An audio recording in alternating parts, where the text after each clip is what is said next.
જય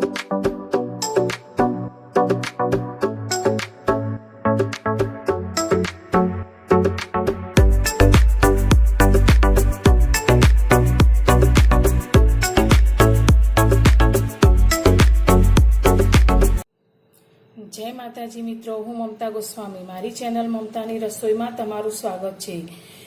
આપણામાં એક કહેવત છે કે મગ લાવે પગ। હા મિત્રો, આજે હું તમારી સાથે મગની જ એક રેસીપી શેર કરવા જઈ રહી છું। બાળકો હોય કે સ્ત્રી પુરુષ બધા માટે આ રેસીપી ખૂબ જ ફાયદો કરશે। આજકાલ શરીરમાં દુખાવો, આંખો કમજોર થવી, લોહીની કમી થવી, માઇગ્રેન, આ બધી બીમારીઓ બધાને થતી હોય છે ને આવા સમયે આપણે બજારમાંથી પ્રોટીનવાળા મોંઘા પાવડર લાવતા હોઈએ છીએ, પણ આજે આપણે આ મગમાંથી એકદમ ટેસ્ટી, બધાને ભાવે તેવા લાડુ બનાવશું જે આપણને ખૂબ જ સારો એવો ફાયદો કરશે। તો તેના માટે મેં અત્યારે 1 વાટકી આખા મગ લીધા છે। આ રીતે તમે મગની દાળ પણ લઈ શકો છો। આ મગને મેં એકવાર સારી રીતે ધોઈ અને તડકે સૂકવીને કોરા કરીને લીધા છે। તો હવે આ મગને આપણે થોડાક ડ્રાય રોસ્ટ કરી લઈશું જેથી તેમાં રહેલું મોઇસ્ચર નીકળી જાય। મગને આપણે 2 થી 3 મિનિટ માટે આ રીતે રોસ્ટ કરીશું। આપણે બહુ વધારે નથી શેકવાના, જે એમાં રહેલું થોડું મોઇસ્ચર હોય જે નીકળી જાય તેટલું આપણે શેકીશું।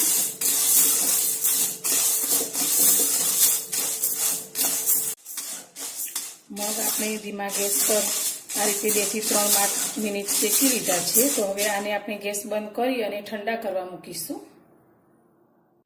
અત્યારે મેં 50 ગ્રામ જેટલા મખાના લીધા છે, તેને આપણે આ કઢાઈમાં લઈ લઈશું ને આને પણ આપણે રોસ્ટ કરી લઈશું। આ મખાના આપણને કોઈ પણ કરિયાણાવાળાની દુકાને સહેલાઈથી મળી રહે છે અથવા તો મોલમાં પણ મળી જાય છે। આની અંદર ખૂબ જ સારા પ્રમાણમાં ફાઇબર, પ્રોટીન અને કેલ્શિયમ હોય છે જે આપણને હાડકાને મજબૂત કરવામાં ફાયદો કરે છે। આને પણ આપણે 2 થી 3 મિનિટ માટે આ રીતે રોસ્ટ કરી લઈશું।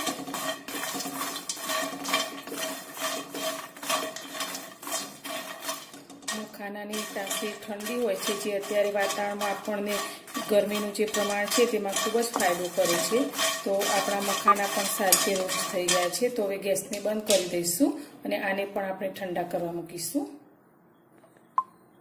આપણા મગ ઠંડા થઈ ગયા છે તો હવે આપણે એક મિક્સર જાર લઈ લઈશું અને આ મગ તેમાં લઈ અને આપણે એક ફાઇન પાવડર બનાવી લઈશું।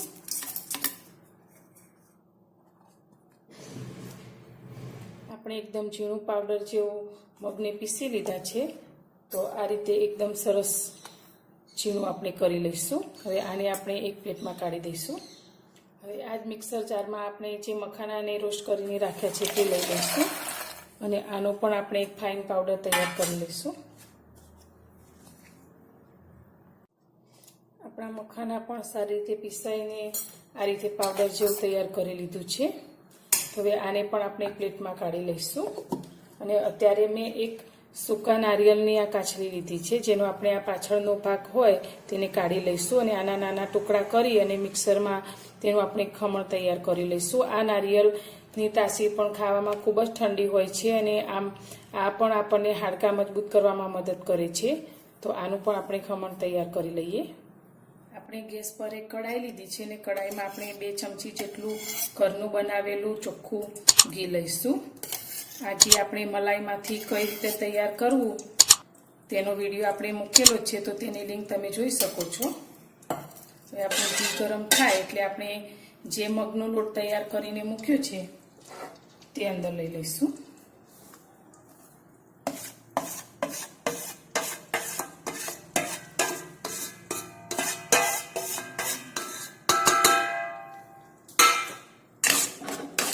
અને આપણે 7 થી 8 મિનિટ માટે ધીમા ગેસ પર શેકીશું।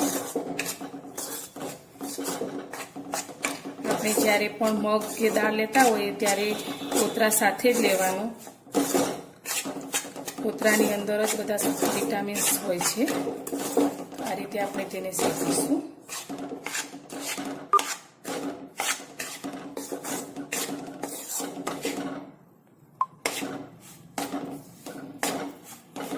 આપણે આ લાડુ ખૂબ જ ઓછા ઘીમાં તૈયાર કરીશું।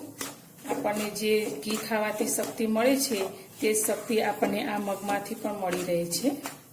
1 લીટર દૂધ પીવાથી જે ફાયદો થાય છે તે આ 100 ગ્રામ મગ ખાવાથી ફાયદો મળે છે. તો આ મગ આપણા ખૂબ જ ગુણકારી છે.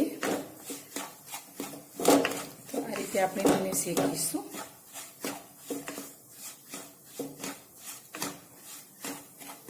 જે લોકોને બ્લડ પ્રેશર વધારે રહેતું હોય તેના માટે આ મગ ખૂબ જ ફાયદાકારક છે અને વજન ઓછું કરવામાં પણ ફાયદો કરે છે. પણ જે લોકોનું બ્લડ પ્રેશર ઓછું હોય તે લોકોને આ મગના લાડુ ન ખાવા જોઈએ. 7 થી 8 મિનિટ જેવું થઈ ગયું છે અને આપણો લોટ એકદમ સરસ રીતે શેકાઈ ગયો છે અને શેકાવાની સ્મેલ પણ સરસ આવવા લાગી છે. તો હવે આપણે જે કોપરાને આ રીતે ક્રશ કરીને રાખ્યું છે તે અંદર લઈ લઈશું.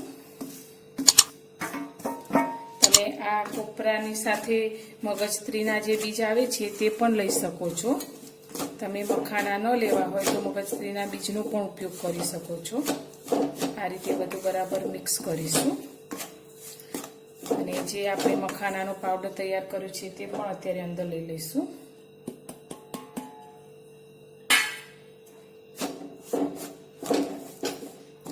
આપણે બધું જ બરાબર મિક્સ કરીશું. ડ્રાયફ્રૂટમાં અત્યારે મેં સૂકી દ્રાક્ષ લીધી છે તે અંદર લઈશું. આપણે થોડા કાજુના ટુકડા લીધા છે તે પણ અંદર એડ કરી દઈશું અને લાડુને એકદમ સરસ ફ્લેવર આવે અને બધાને ખૂબ જ ભાવે તેના માટે મેં ઇલાયચીનો પાવડર લીધો છે અડધી ચમચી, તે આપણે અંદર એડ કરીશું. તમને પસંદ ન હોય તો સ્કીપ કરી શકો છો. બધું જ આ રીતે બરાબર મિક્સ કરી લઈશું અને ફરી આપણે આને 2 મિનિટ માટે શેકીશું. હવે આપણે લાડુને મીઠાશ આપવા માટે ગોળ અથવા ખાંડ બેમાંથી કોઈ પણ વસ્તુ લઈ શકીએ છીએ. તો અત્યારે હું ગોળનો ઉપયોગ કરું છું કારણ કે ગોળ આપણને પાચન તંત્ર મજબૂત કરવામાં મદદ કરે છે અને વજન પણ ઘટાડે છે અને જે લોકોને ડાયાબિટીસ હોય તે લોકો પણ આ લાડુ ખાઈ શકે તેના માટે અત્યારે આપણે ગોળનો ઉપયોગ કરીશું. તો અત્યારે આપણે 1 ચમચી જેટલું ઘી એડ કરીશું કઢાઈમાં. ઘી આપણે વધારે નથી લેવાનું. હવે આપણે ગેસ ચાલુ કરી અને તેમાં ગોળ એડ કરીશું. તો જે વાટકી આપણે મગ લીધા છે તે જ વાટકીના માપ પ્રમાણે અત્યારે મેં ઝીણો કરેલો ગોળ લીધો છે તે કઢાઈમાં લઈ લઈશું.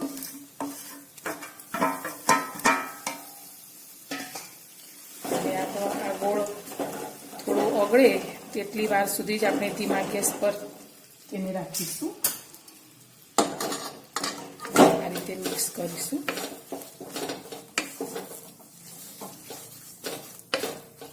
આપણો ગોળ ઓગળી ગયો છે તો હવે આપણે ગેસને બંધ કરી દઈશું અને જે મગનો લોટ તૈયાર કરીને રાખ્યો છે તે આપણે અંદર લઈ લઈશું.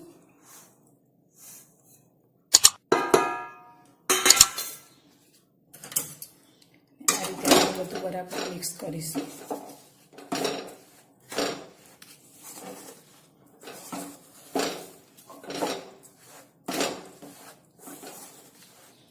આપણું આ મિશ્રણ થોડું ઠંડુ થાય પછી જ આપણે તેમાંથી લાડુ વાળીશું. આ રીતે મિક્સ કરી અને આપણે 1-2 મિનિટ માટે ઠંડુ થવા દઈશું. આપણું આ મિશ્રણ થોડું ઠંડુ થઈ ગયું છે. આ રીતે હાથમાં આપણે લઈએ તો આ રીતે લાડુ સારી રીતે વળાઈ જાય છે. જો તમારો લાડુ બરાબર ન વળાય તો તમે 1 ચમચી જેટલું ઘી ફરી એડ કરી શકો છો અને ગોળ પણ તમે તમારા ટેસ્ટ પ્રમાણે વધારે ઓછો લઈ શકો છો. તો હવે આમાંથી આપણે લાડુ તૈયાર કરીશું. તો આ રીતે થોડું મિશ્રણ હાથમાં લઈ અને નાના નાના લાડુ તૈયાર કરીશું. તમારી જે સાઈઝના કરવા હોય તે તમે કરી શકો છો. તો આ રીતે આપણે બધા લાડુને તૈયાર કરી લઈશું. તૈયાર છે આપણા મગમાંથી બનાવેલા લાડુ. આ લાડુ બનાવીને 15 દિવસ સુધી ખાઈ શકાય છે. બાળકોને 1 અને મોટા વ્યક્તિને સવારે 2 લાડુ આપી શકાય છે. તો મારી આ લાડુ બનાવવાની રીત સારી લાગી હોય તો વિડીયોને લાઇક અને શેર કરજો અને મારી ચેનલને હજુ સુધી સબસ્ક્રાઇબ નથી કરી તો સબસ્ક્રાઇબ કરજો. જે મિત્રોએ મારી ચેનલને સબસ્ક્રાઇબ કરી છે તે મિત્રોનો હું દિલથી આભાર વ્યક્ત કરું છું મને સપોર્ટ કરવા બદલ. તો ફરી મળીશું એક નવી રેસીપી સાથે નવા વિડીયોમાં.